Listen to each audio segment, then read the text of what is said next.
Audiência amiga do Pensar Piauí, muito bom dia. Na entrevista de hoje, eu trago Regina Souza, nome forte do Partido dos Trabalhadores, nome forte dos governos. O Wellington Dias chegou ao governo do Estado, governou o Estado por algum tempo e agora também um nome forte no governo Rafael Fonteles. Quando se fala em PT, tanto nacional quanto do Piauí, é preciso ouvir Regina Souza. Regina, muito obrigado por esse tempo em sua agenda, por estar aqui conosco no Pensar Piauí. De nada, imagina, que correria grande, sempre tu me convidava e eu nunca tinha tempo, mas peguei. Muito bem. E você agora no governo Rafael Fonteles enfrenta um desafio, acredito que novo para você, que é o da assistência social. Como é que você sentiu essa experiência de uma pasta, de tanto apelo social como essa, nesses 2 anos que você está à frente da SASC? Eu posso dizer que foi um choque, as pessoas vão se espantar, mas governou o Estado e se chocou com a assistência. É que eu fui vice-governadora e governei 9 meses, mas ninguém nunca me demandou quase nada da assistência, tanto que eu trabalhava com presídios, naquilo que eu gosto de fazer. Então, eu fui para Irmão Guido, na Josés, ajudava, fazer algumas coisas, alguns projetos diferentes, e nunca tive a demanda da SASC. Então, para mim, estava tudo bem. Então, foi um choque quando eu cheguei, eu vi o que eu tinha para enfrentar. Primeiro, pela concepção que as pessoas têm de assistência social, que se perpetuou. É que dá cesta básica, é que dá remédio, E é difícil de é trabalhar essa difícil de ideia. trabalhar isso, que a assistência social do Estado não é isso. A assistência social do Estado ela tem que dar proteção social a alguns setores, como criança, adolescente, idoso, e ela tem que dar garantia de direito àquelas pessoas que estão em conflito com a lei, adolescentes em conflito com a lei. Só isso dá 13 mulheres vítimas de violência. Dá Sim. 13 casas de acolhimento que a SASC tem. Pouca gente sabe disso. Nem eu não sabia. Né? Mas a primeira coisa que eu fiz na primeira semana foi conhecer todas. E fiquei chocada. Fui conversar com o juiz, com o promotor, porque eu não achava que aquilo fosse possível existir. Era bem pior, alguns lugares era bem pior do que os presídios que eu visitava. Então, e eram adolescentes, né? Tudo muito, muito ruim, tudo muito desestruturado, assim, casas muito antigas, a Vila do Ancião. Tem conseguido melhorar? Sim, já passou por estruturas muito, já está muito melhor. Sexta-feira eu vou inaugurar São José, lá em Em Parnaíba. Parnaíba. Aí lá, vá, para ver, não pode mais ver para crer, né? Porque o que era não era fácil, não.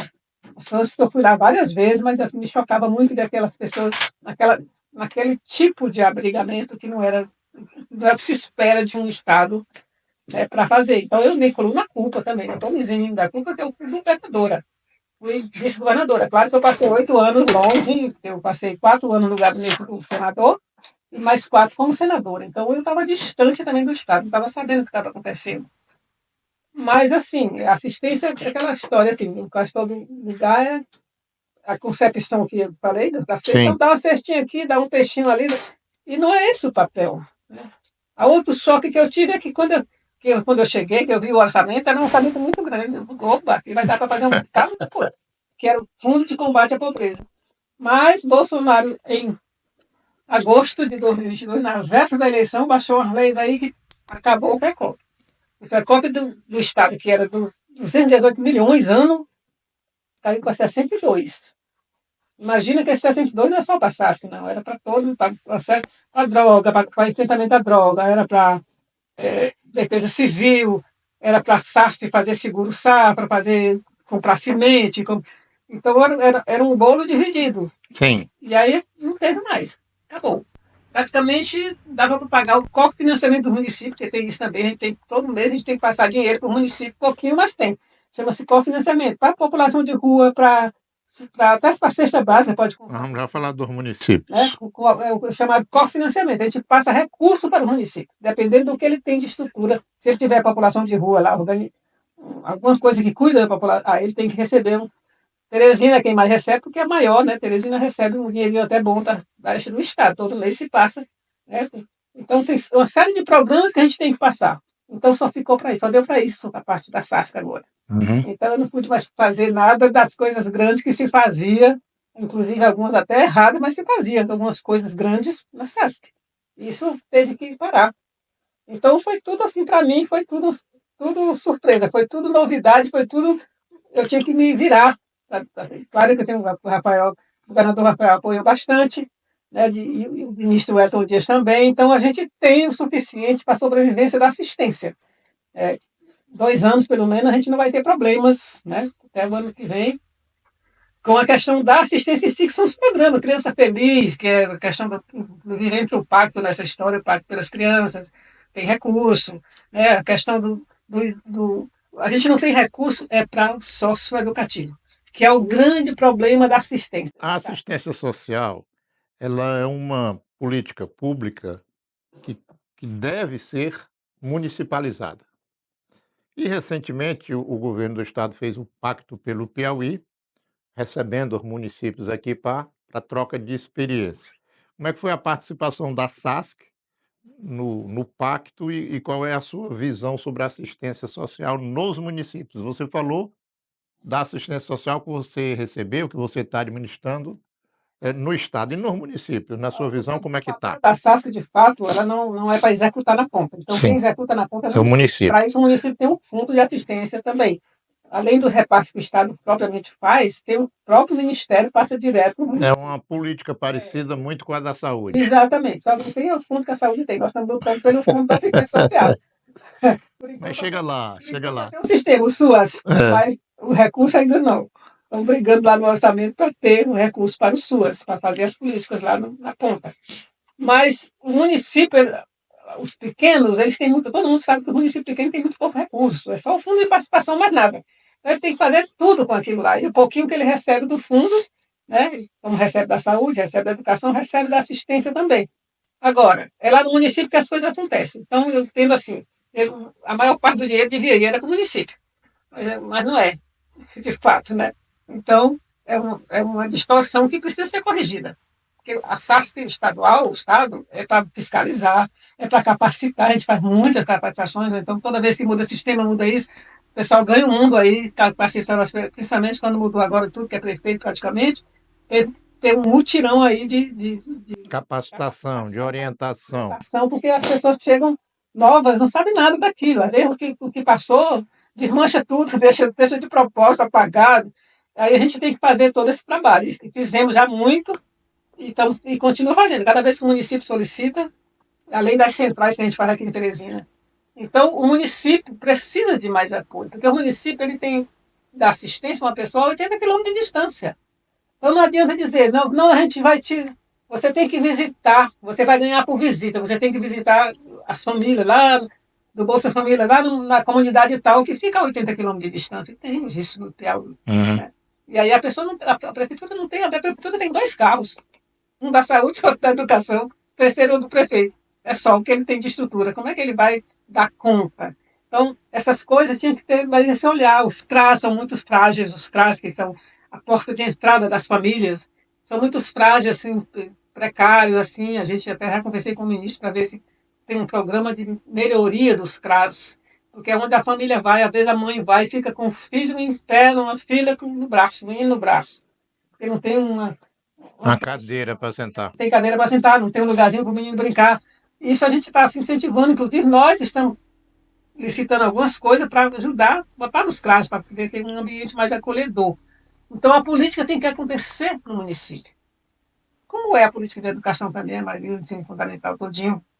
Agora, é preciso mudar muita coisa ainda para chegar a contento no município. A assistência social no município, reconheço que ainda é muito frágil por conta das condições do município. Agora, tem os municípios grandes, que inclusive podiam ser gestão plena, mas às vezes se recusam. Teve até uma audiência pública agora com o promotor lá de Parnaíba, intimando a prefeitura de Parnaíba a fazer a gestão plena das coisas, Sim. não ficar só nas costas do Estado, como a casa do idoso, por exemplo.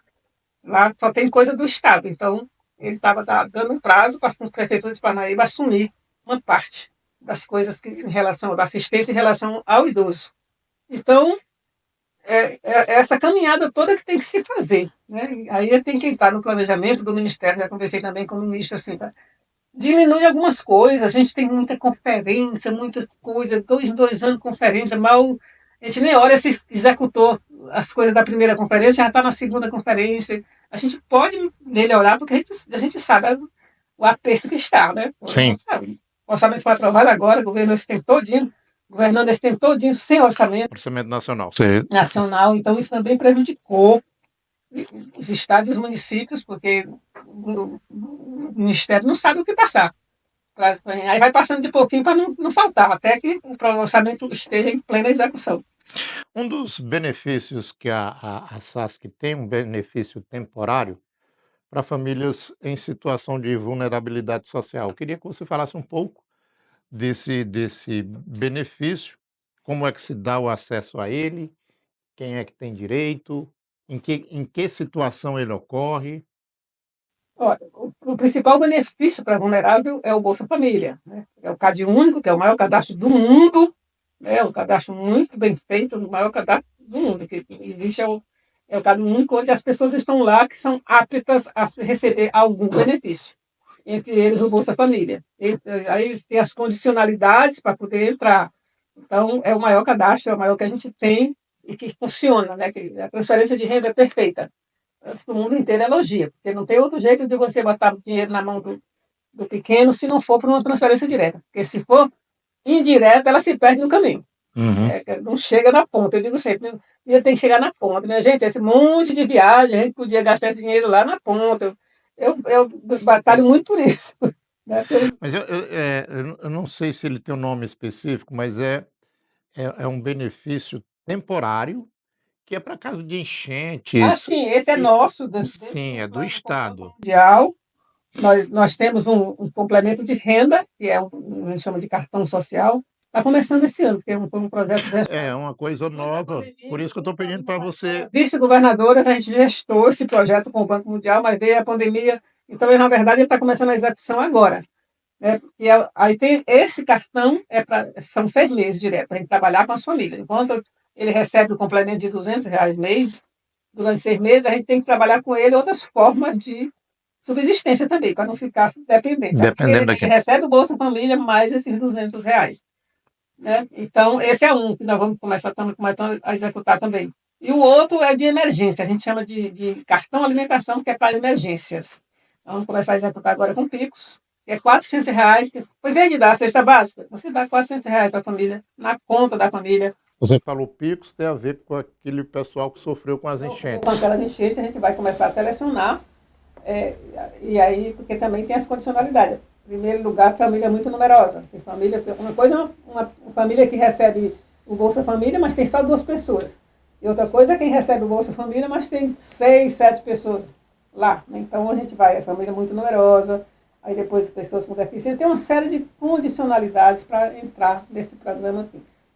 Se alagou, é do Cade Único, vai receber. Ou tem incêndio, vai receber. Ou tem seca, como agora vai ter mesmo, a seca está aí, a seca verde chamada, né, que está tudo verdinho, mas não tem nada, um pé de milho, não tem um pé de arroz que pegou, o milho não encheu. Tem algumas catástrofes que são. A do Rio Grande do Sul, do ano passado, foi no estado inteiro. Tem localizadas, como Petrópolis, no Rio de Janeiro.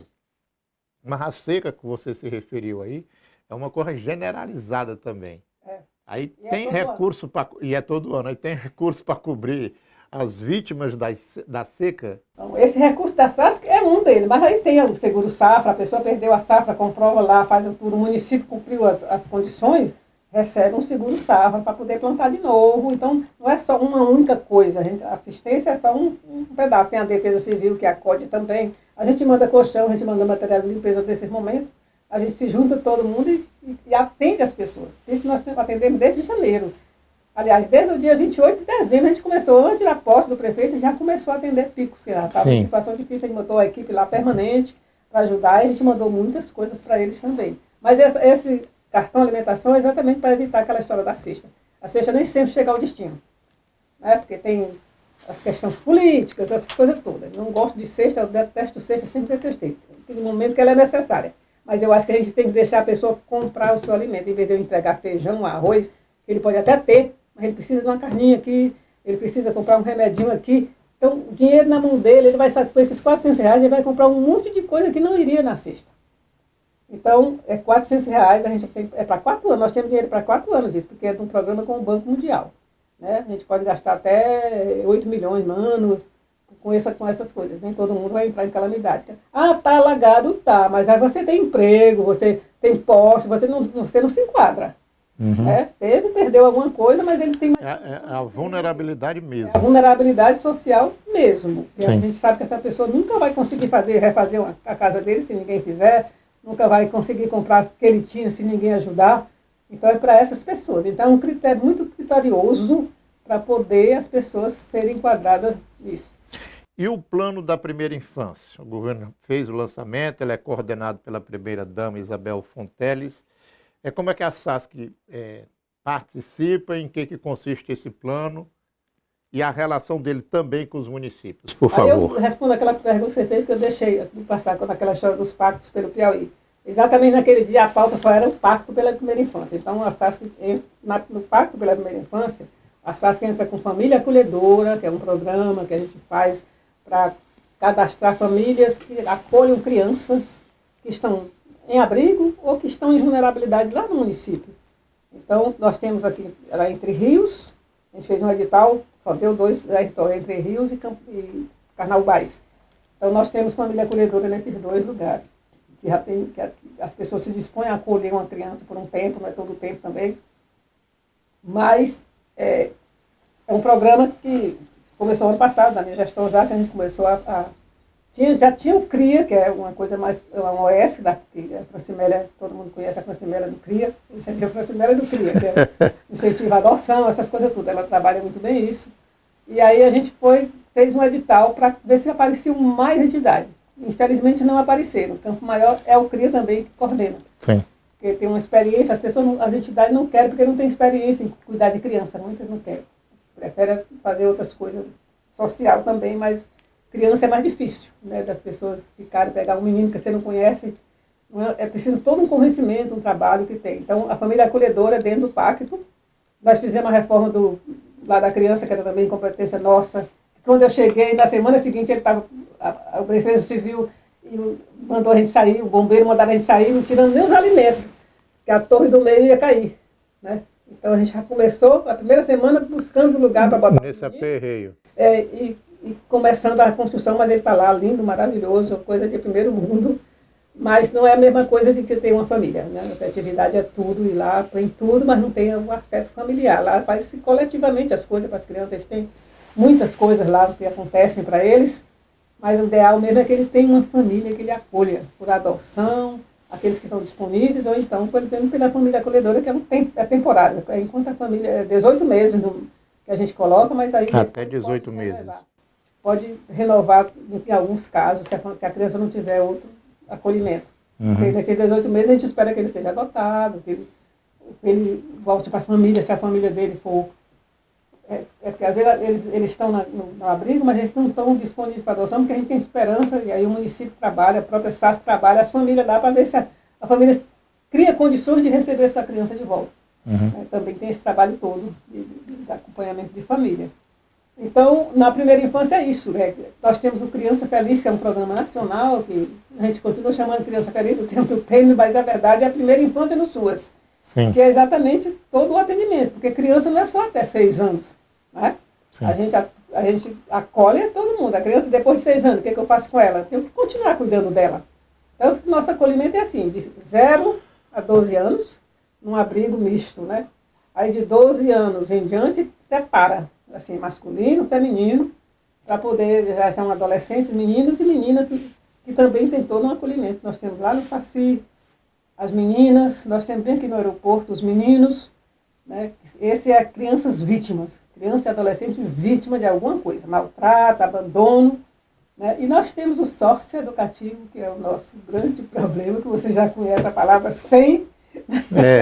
Não é 100 reais, é Centro Educacional Masculino. Que esse realmente, que são 5 equipamentos públicos que cuidam deles. 7, aliás. Ele entra por uma porta chamada Centro de Defesa da Cidadania, que é CDC. Depois ele vai para uma internação provisória, aguardar o juiz fazer o julgamento dele. Se o juiz achar, que a juíza, agora é a juíza, que ele tem que ir para um outro equipamento público, aí ele vai para o SEM, cumprir os 3 anos, que o Estatuto da Criança permite. E aí ele passa lá os 3 anos, ou ele sai antes, dependendo do comportamento, a juíza avalia, né, ela faz avaliação todo ano para ver quem está pronto para sair, para voltar para a sua cidade, que a maioria não é daqui, né, para voltar para a sua cidade, para a prefeitura fazer o chamado liberdade assistida. Quando ele vai para a cidade, a prefeitura tem a obrigação de estar acompanhando esse menino até 18 anos, se ele saiu antes dos 18. Nós temos adolescente com 20 anos também, que ele praticou o delito dele, foi com 17 anos e 8 meses. Aí, ele fica maior, ele não sai, ele tem que cumprir lá onde ele entrou. Lá onde ele está. Então, a gente tem todo esse processo de acolhimento também, que não é fácil. Principalmente o socioeducativo, porque não tem recurso para isso. A gente tem que estar mendigando no tesouro todo dia, porque é o que dá mais trabalho. Pois é isso que... Eles quebraram uma vez 45 vasos sanitários em um dia. 45 vasos sanitários em um dia? Um dia. Eu tenho que botar os vasos sanitários no dia seguinte. Então, não é simples. Né? Então, você falou aí de vários programas, várias atividades da SASC, mas, ao mesmo tempo, você ia dizendo que esse aí é o grande problema da secretaria. Tem a ver com a natureza do problema ou tem a ver com a falta de recursos que você disse que não tem? A natureza do problema é claro que tem a ver, porque essa coisa de viver isso o tempo todo. Eu estou aqui, de noite eu posso receber uma ligação, olha, está tendo rebelião, olha, o menino fugiu. Então, é sempre tensão, né? Porque quem está lá dentro só quer sair. Mas tem também a falta de recursos, porque como eles não são assistência, que é uma aberração que eu acho, eu só estou cuidando, é assistência, para mim. Mas para o pessoal da assistência, não é. Assistência é só proteção. Garantia de direito, ou qualquer outra coisa é garantia de direito. Pessoas que cometeram que estão cumprindo alguma privação de liberdade, adolescente, então, que cometeu alguma coisa, praticou algum ato, ele é garantia de direito. Então, é Ministério dos Direitos Humanos, não é mais o da assistência. Aí lá no Ministério dos Direitos Humanos não tem recursos nenhum, até hoje nunca teve. Sim. Nada de lá. Então eu não posso mexer no da assistência. Você não pode aplicar o da assistência lá, porque depois vai ter problemas com os tribunais de contas. Eu não posso comprar uma cadeira lá para o CDC, por exemplo, onde a juíza fica, está precisando de cadeira, mas eu não posso comprar com dinheiro da assistência, porque semi-liberdade, não é assistência. Lá, assim, declaração provisória, sem CEF, se for mulher, aí tem outro equipamento que se chama semi-liberdade, é quando ele está fazendo o caminho de volta. Aí ele vai para essa casa chamada semi-liberdade, e aí ele passa um tempo lá e ele vai saindo para casa, dependendo do comportamento. Lá ele aprende profissão, ele estuda, o carro vai buscar e vai deixar na escola, essas coisas tudo. Eu do SEM estudo no próprio SEM. Eu tenho que manter uma escola no SEM. Vamos falar de política? Bora. Você é uma das fundadoras do Partido dos Trabalhadores, que esse ano completou 45 anos de idade, não foi o PT?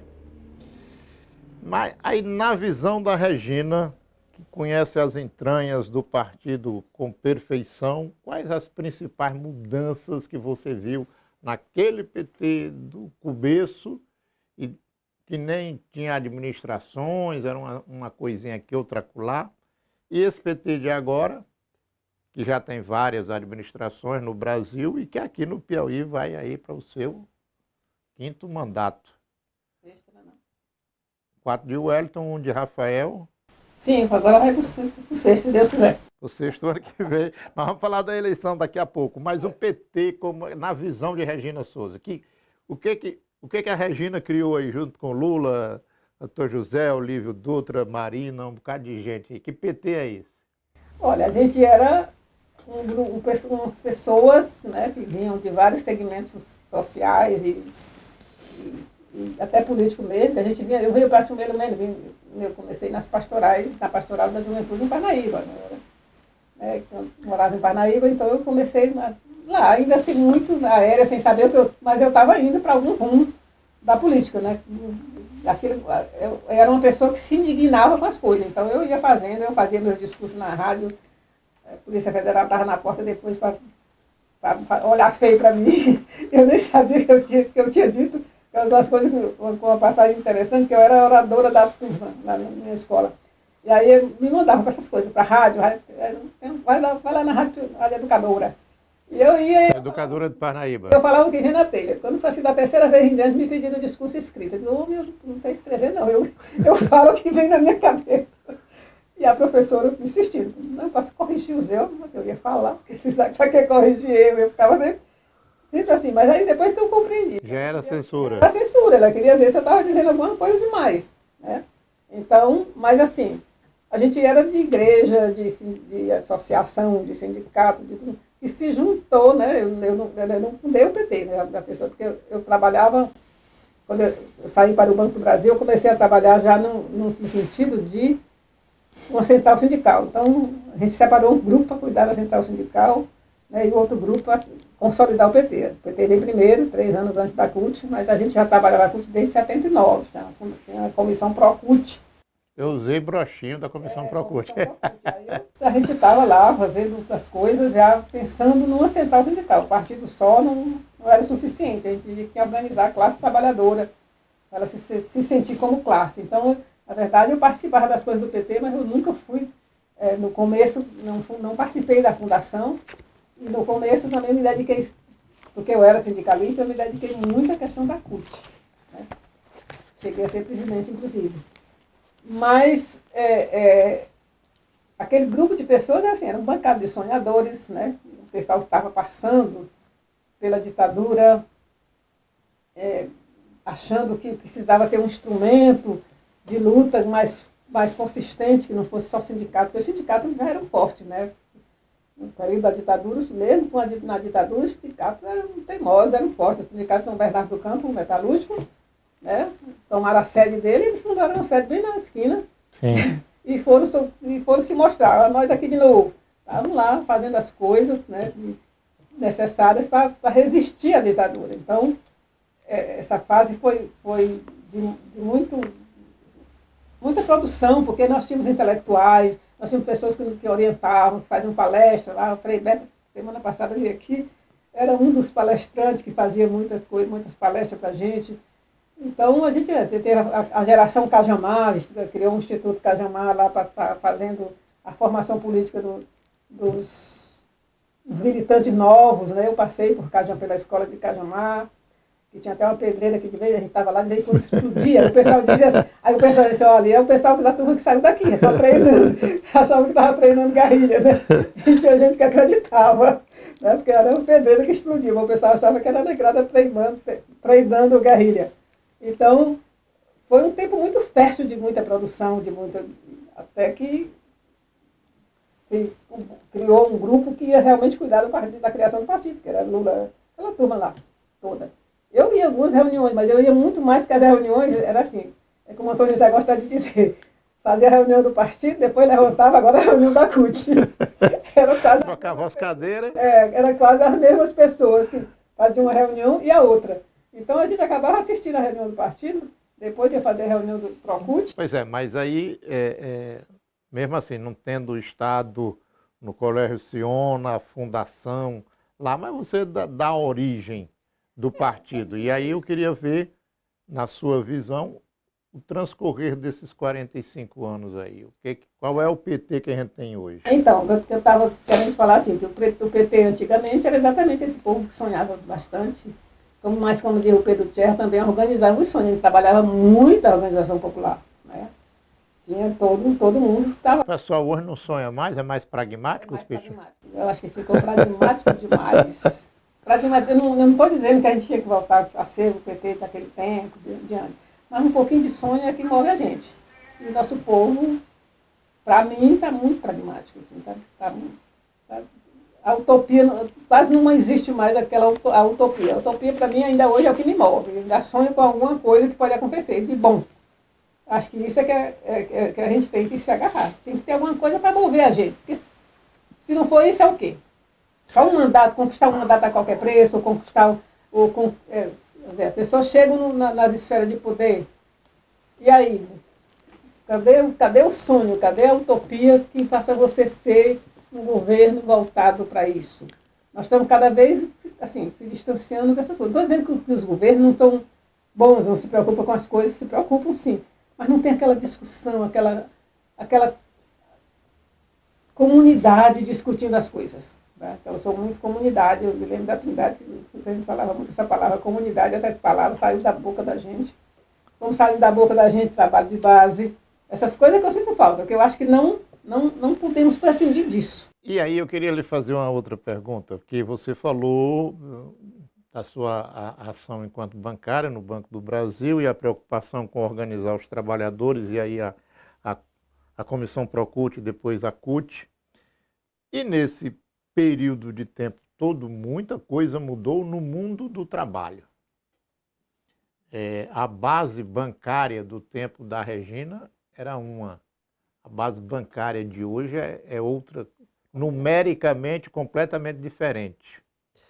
Eu queria que você falasse dessa mudança do mundo do trabalho. Ontem, o Pensar Piauí divulgou uma notícia que dizia que a juventude hoje, quando quer um gozar com o outro, tirar o sarro do outro, diz que ele é CLT, porque CLT passou a ser uma coisa negativa. Que mundo é esse que a gente está vivendo, Regina? Bom, para ilustrar, eu quero dizer assim, eu sou do tempo do... Eu entrei no banco, a gente trabalhava pelo rádio. Eu ficava gritando aqui lá para Bom Jesus. Né? Eu queria dizer um número, eu dizia 1325, eu tinha que dizer primeiro, terceiro, segundo, quinto. Aí a pessoa entendia lá e escrevia o número para dizer qual era o número do documento que eu estava mandando para ele. Então eu sou do tempo do rádio. Hoje, os terminais fazem tudo, você faz tudo em casa. Então a tecnologia tomou conta do mundo do trabalho de uma forma... Desocupou cargos. Desocupou muita gente. E também as pessoas não se tocaram para isso, no sentido de se qualificar. Por isso que tem muita gente aí assim, aflito. Tem espaço na tecnologia ainda. Se tem um lugar que tem emprego disponível, é a área da tecnologia. Mas a gente não se preparou para isso. Principalmente nós, mais velha guarda, a gente continua analógico. Muitos de nós, assim, sabe fazer o trivial das coisas. Não vou mais procurar emprego em lugar nenhum. Tenho 70, vou fazer 75 anos daqui a 2 meses. Então, mas esses meninos que estão aí ainda em gabinete, na hora que o candidato dele perde a eleição, ele enlouquece.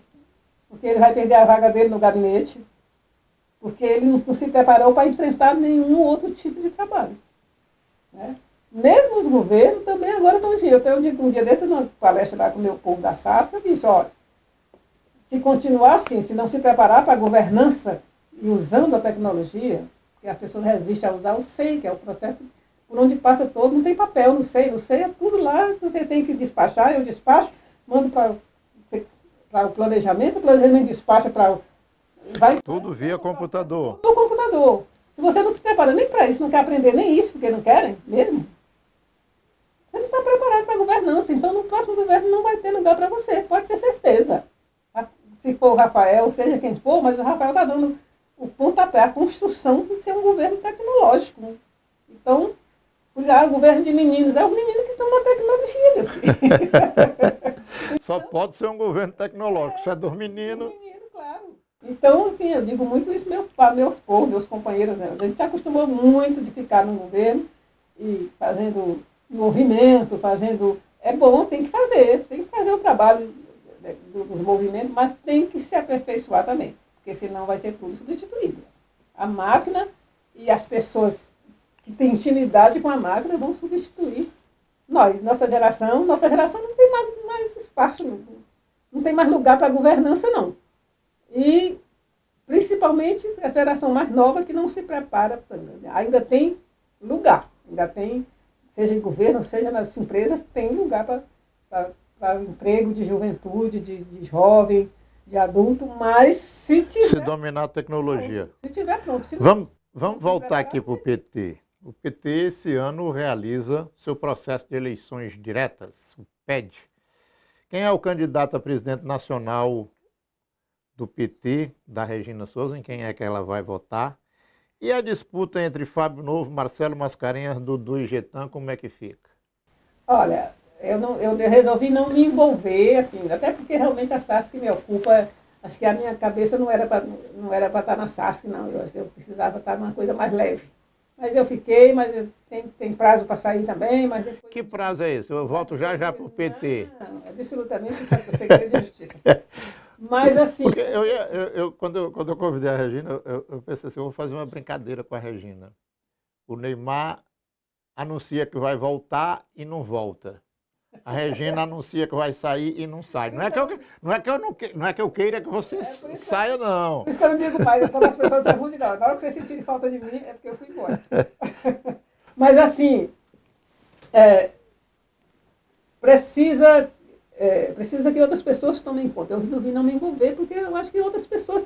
Eu fui sempre assim, desde que eu saí da CUT mesmo, não fiquei nem no Conselho Fiscal. Eu saí do sindicato bancário, não fiquei nem no Conselho Fiscal. Porque eu acho que a gente tem que dar chance para os outros. E se eu, como presidente que fui de alguma coisa, da CUT, do PT, eu fico lá dando pitaco, eu vou inibir a pessoa que vem depois. E elas têm que mostrar a capacidade delas.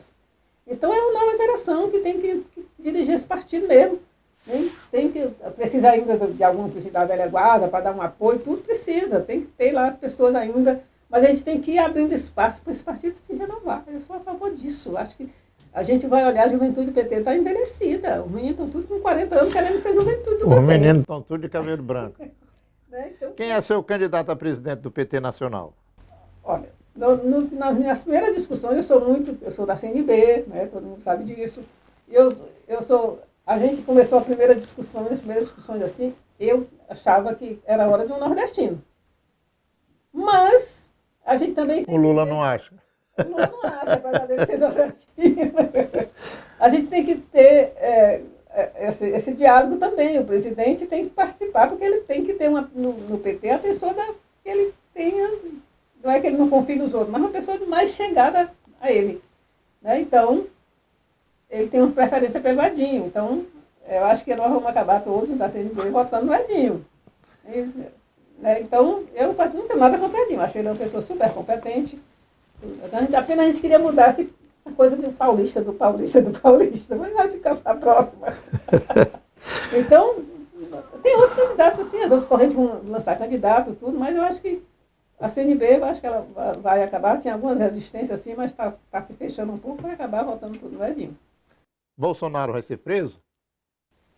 Eu espero, né? Mas é uma coisa, sabe como é que é? Os recursos da justiça, o judiciário tem tantas estradas, tantos caminhos, tantas encruzilhadas, mas eu acho que tem as condições estão dadas. Eu não sei se isso favorece a quem, não sei se isso favorece a gente, ele ser preso, né? Porque vai depender, ele pode ser uma vítima, se vitimizar, mais ainda e pegar, porque a gente sabe que ele tem um público muito fiel.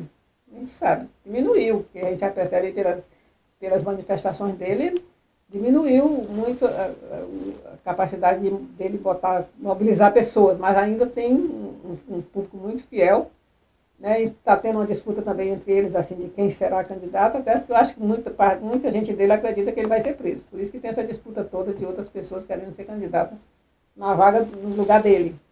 Mas eu tenho minha dúvida ainda, assim, qual é a consequência, boa ou ruim, para o nosso lado, a prisão dele. Principalmente se ela acontecer só no ano que vem. E aí uma coisa que não está no nosso domínio, né? Se ela acontece só no ano que vem, em véspera da eleição, isso pode ter pode despertar muitas agitações, né? Que eles são craques nisso, de fazer agitação, eu tenho preocupação com isso. Mas que ele tem todas as condições, estão dadas todas as condições para a prisão dele, estão. Não, diferentemente do Lula. E o Lula é candidato em 2026? Ele quer ser, agora também vai depender das condições dele, né? Porque é aquela tal história. A gente, como eu disse, assim, quando eu saí do Senado, eu saí em 2018, né? Então eu ia fazer 69 anos. E aí, até me senti um bruto. 70 anos eu me senti um bruto, mas desses 2 últimos anos para cá eu estou me sentindo uma velhinha. porque é muita coisa acumulada. Então, o Lula acumula muita coisa. Ele tem uma vida de um jovem, de um jovem de 50, meia idade, que agora parece que vão reclassificar aí a história, né, de velhice. Aí tem a meia idade, aí na Organização Mundial da Saúde. Então, é muito pesado também para ele, né? Mas ele tem toda a capacidade, ele tem vontade e ele tem toda a capacidade de ser. Se ele estiver em bom estado de saúde, de disposição, como ele tem hoje, por que não? Agora, é claro que a gente também tem que começar a discutir as alternativas. Se não for o Lula, quem é? Porque a gente também não pode deixar chegar a véspera da eleição e a gente não tem discutido isso. Porque a vida da gente, a vida do idoso é surpresa todo dia. Gente. Uma coisa que a gente não sentia. Eu cheguei aqui cheia de alergia, agora fui precisar tomar um café quente para poder parar de espirrar. Então, é preciso que a gente cuide disso, sem preconceito, não é etarismo, não. É que a gente tem que trabalhar com a realidade. Eu acho que ele está pronto e tem condições, e ele quer. Então, é ele o nosso candidato. Agora, a gente também não pode deixar de pensar. Se não for Lula, quem? Para não chegar na última hora certa. Quem é que a Regina sugere, se não for o Lula? Rapaz, me faça pergunta difícil. Wellington Dias, Rafael Fonteles, Olha, Fernando Haddad. O PT tem um bocado de quadros aí que precisam se mostrar mais, mas que já tem um cacife, não é? É uma construção, né, de liderança. A liderança se constrói no dia a dia, que aparece. O Wellington Dias é uma pessoa que tem trabalhado bem a questão social desse país, não fica só na questão do Bolsa Família, ele tem muitas ideias de programa, de geração de renda. Então, ele tem lançado programas aí no Brasil afora. Ele tem aparecido na questão do combate à fome, é o líder do grupo de combate mundial, de combate à fome. Né? Liderou a questão do G20 aqui no Brasil. Então, ele tem as qualidades, mas a gente sabe que também não é só ter a qualidade para ser, tem que também construir algumas coisas, porque tem os ciúmes, tem coisa também. É difícil chegar até na presidência do PT. Pois é, assim, na presidência do PT tem 4, 5 candidatos, imagina a presidência do Brasil. Pessoa, se não for o Lula. Mas assim, o Datafolha. O Haddad é um quadro. O Datafolha de ontem deu um banho de água fria no presidente nacional do PSD, como é o nome? Gilberto Kassab. Deu um banho no Caiado, um bocado de gente, porque apontou Lula e Fernando Haddad como vitoriosos no segundo turno, frente a qualquer adversário. Então, tem uma construção negativa para o Lula, de propósito. Inclusive essas pesquisas. Eu acho que é uma construção. Faz as pesquisas para ficar batendo no que tem negativo. Agora eles estão vendo que precisa soltar o positivo. E aí o positivo surpreendeu até a gente. Mas quando eles soltaram o positivo, se você fosse procurar nos sites, estava lá embaixo. As primeiras manchetes não diziam respeito a... trabalharam o negativo o tempo todo. A primeira pesquisa que foi divulgada foi da Quest, na sexta, se não me falha a memória, dava negatividade para o governo Lula e para o Lula, então as manchetes estavam lá em cima. No dia seguinte, quando chegou o Datafolha, que deu a popularidade do governo subindo, e na eleitoral deu Lula e Haddad ganhando, o próprio UOL, que é do Grupo Folha, publicou Marraqui lá em cima, Marraqui num cantinho, não foi o destaque não. E os outros mal falaram desse assunto, nessa construção negativa que você se refere. Fazer o negativo se sobressair, divulgar, é uma divulgação, é uma campanha. Estão fazendo uma campanha contra o Lula, contra o PT, contra qualquer pessoa do partido que queira ser candidato. Quero lhe ouvir sobre a mulher do Lula. E nessa campanha que estão fazendo contra o Lula, entra a Janja? Entra. Logo no começo, ela não caiu na simpatia da imprensa, da grande mídia, não caiu. Né? Porque antes, no começo, nos primeiros 6 meses, eles bajulavam um pouco as primeiras damas, né? Mas ela já foi levando porrada, palavra aí você tira, o tempo todo. Né? Qualquer coisa que ela faz, e ela é uma pessoa que é uma militante, que quer ser uma militante, que sabe das coisas, ela não é uma mulher à toa, ela é socióloga, ela debate bem a questão da mulher, ela debate bem as questões sociais, e ela quer participar das coisas. Janja, não teve GLO no Brasil na época do 8 de janeiro, por causa da Janja. A gente ouve perfeitamente Não, os áudios. e não ouve porque Lula ouve a Janja. Ouviu a Janja, porque todo mundo já estava sabendo. Estava tão ruim a coisa, e todo mundo, não, GLO. Se tivesse tido GLO, ditadura militar estava reinando aqui. Ali era tudo fácil. GLO, os militares tomavam conta e não saiu nunca mais. E ela disse, GLO não, gente, escuta a voz dela. E aí, não teve. Senão o Brasil era outra história hoje. Né? Garantida a lei da ordem, é um passo para a ditadura, para quem quer se apossar do poder. E todo mundo assim caiu. Eu fiquei besta de ver aquelas pessoas bem inteligentes, bem preparadas, mas estavam achando que era o único jeito, era decretar GLO. Para a gente caminhar aqui para o final. Mas a Janja tem meu apoio. Só ela fazer o Lula feliz, já tá bem. Já comprou um belo papel, né? Então. Escute. Ela pisa na bola de vez em quando. Acho que aquela questão do Elon Musk, ela pisou na bola, não precisava ter feito aquilo, não. Mas é típico de quem quer participar. Quem participa das coisas, inicialmente é que não erra, mas quem participa, de vez em quando, escorrega. O Lula escorrega de vez em quando do vocabulário. Então, tem dois grupos aqui que estão falando muito das eleições de 2026 do ponto de vista do Senado. Um grupo aqui que não posso nem chamar de grupo porque eu considero uma pessoa isolada, é o Lula. Lula está dizendo, olha, a eleição do Senado é importante. O PT precisa olhar para a eleição do Senado. A eleição do Senado é a coisa mais importante que tem. E o outro, aí sim, é um grupo que é a extrema-direita, que fala abertamente que o objetivo deles é fazer 50% mais um das cadeiras do Senado. Como é que você vê isso? Mas vou botar mais um ingrediente na pergunta. Em 2026 no Piauí é Rafael e quem mais na chapa majoritária? Que inclui o Senado, que está passando por essa discussão provocada por Lula e pela extrema-direita. Olha, sem dúvida o Senado é importante, está certo assim, porque lá as grandes decisões federativas é discutido no Senado. Então, é lógico que é importante ter senador. Sem desprezar a Câmara, que também tem uma iniciativa de quem aprova impeachment, aprova ou não que vai ter impeachment, é a Câmara. Então, a gente sabe que a direita quer o Senado por do conta presidente do da presidente, República. Né? A direita quer o Senado por causa do impeachment dos ministros do Supremo. Dos ministros do Supremo. Mas, assim, então, é justo que eu acho que a gente também deu muito. É o Congresso como um todo que a gente tem que dar importância também. Né? Lula tem razão, se nós tivermos quadro, vamos botar nossos melhores quadros para ser candidato a senador, ou pelo menos um aliado confiável, que realmente, na hora das coisas endurece, a gente ter essas pessoas do nosso lado, para poder impedir que aconteçam algumas coisas que a gente não quer. Agora, nosso pessoal, assim, a gente, quando vai discutir as candidaturas, primeiro aquela bendita federação, para mim aquilo ali tinha que acabar. Não gostou da experiência? Foi pior do que a coligação, eu gostava mais da coligação, eu não queria coligação proporcional, mas entre coligação e federação, eu fico com a coligação. Porque as pessoas têm mais possibilidades. A federação tirou muita gente do PT. É muito triste saber que o PT pede uma pessoa filiada no seu para ir para outro partido. Aqui no Ticado, vai para outro partido. Isso é triste, eu chorei com algumas pessoas que tiveram que sair do PT.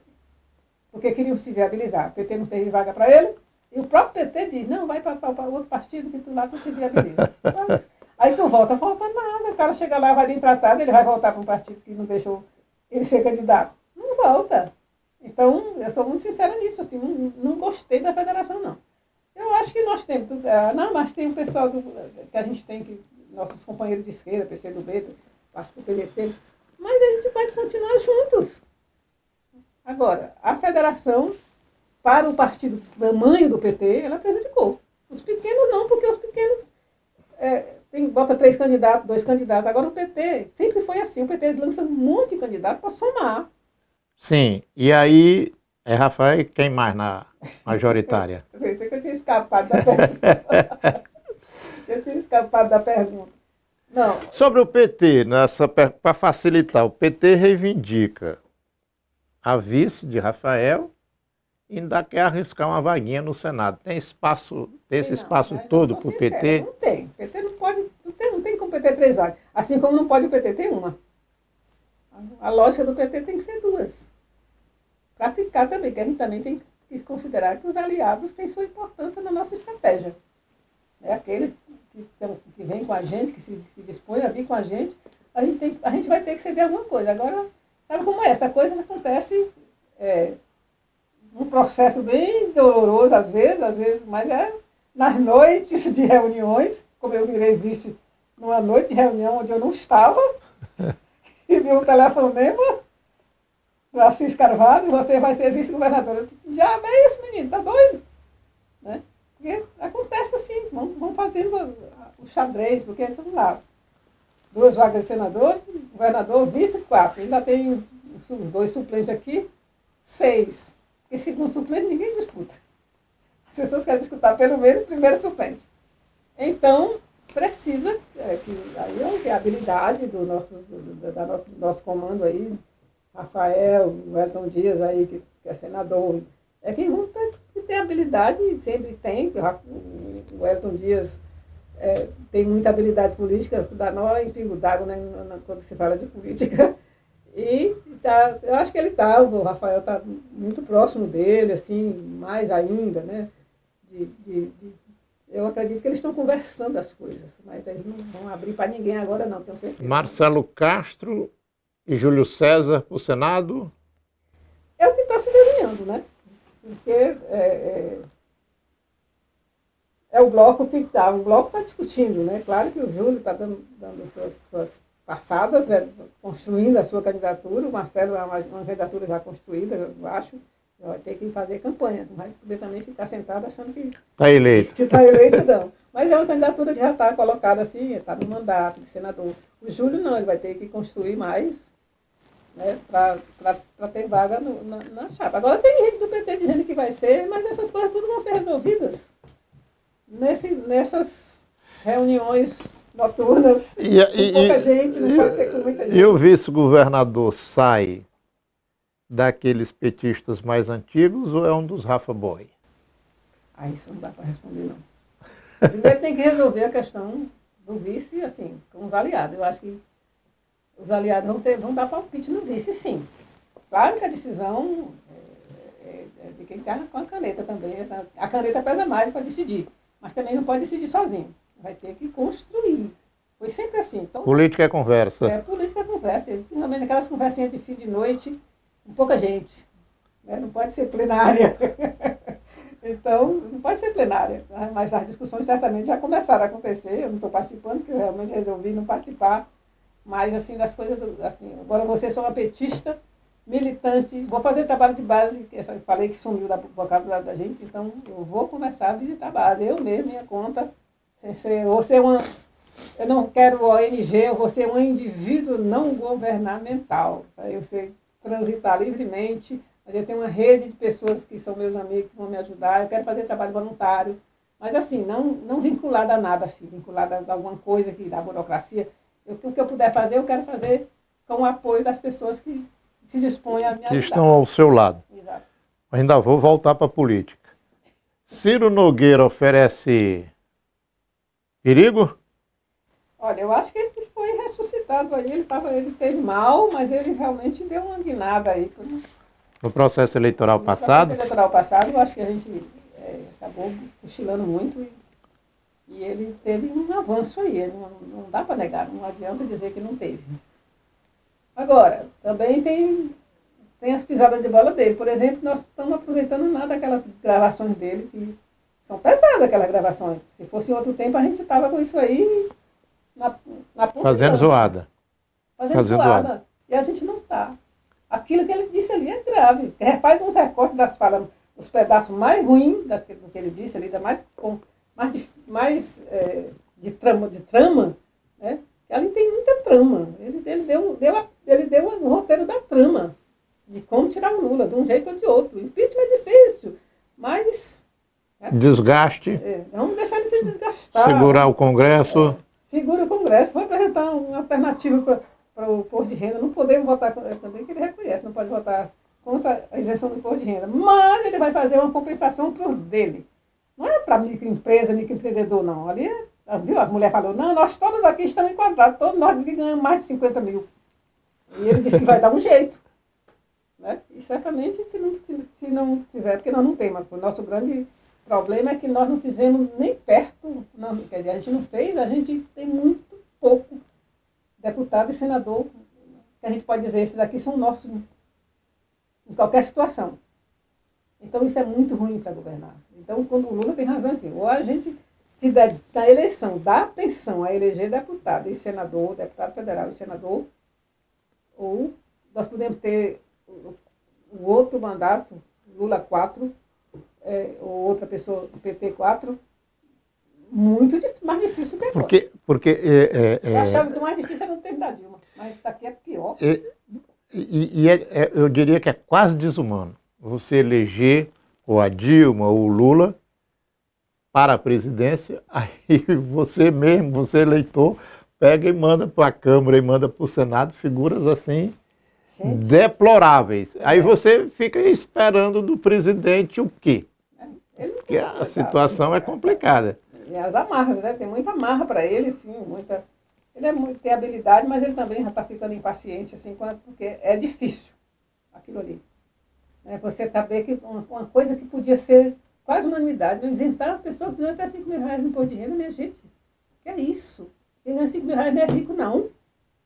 Mas você vê, os caras tramando, tudo bem, não vou votar contra não, porque fico mal na fita, posso perder a eleição, mas eu vou fazer um jeito de tirar do outro lado. Quer dizer, você vai arrancar com o governo. Vai jogar para o governo. Vai jogar para o governo é que vai ficar mal na história. Ali quer dizer, ele sabe que já está cumprindo porque a estratégia que ele traçou de dificultar a vida do Lula.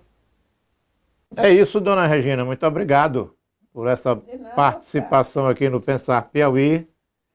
Quando for mais para frente, você volta aqui, vamos conversar mais. Espero que ainda como secretária da Assistência Social, porque eu fiz a comparação com o Neymar, mas foi só brincadeirinha.